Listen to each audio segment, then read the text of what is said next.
শুধুমাত্র কেবলমাত্র বিশ্বনবী তার স্পেশাল দোয়াটা আজ পর্যন্ত এখন পর্যন্ত করে নাই।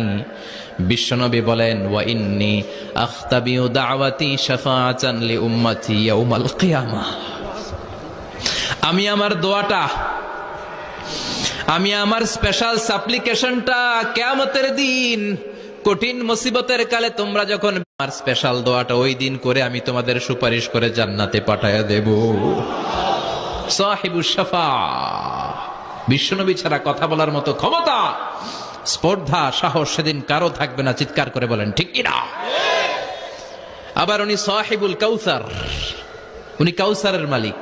আল্লাহ ওনাকে, জীবন চলার পথ সহজ নয়, এটাকে সহজ করে নিতে হয়। কখনো সবর করে, কখনো ক্ষমা করে, কখনো অন্যকে ইগনোর করে, কখনো দোয়া করে, কখনো আল্লাহর উপর তাওয়াক্কুল করে। ঠিক কিনা? জীবন এটা সহজ নয়, জীবন চলার পথ সহজ নয়, এটাকে সহজ করে নিতে হয়। কখনো সবর করে, কখনো ক্ষমা করে, কখনো অন্যকে ইগনোর করে, কখনো দোয়া করে, কখনো আল্লাহর উপর তাওয়াক্কুল করে। ঠিক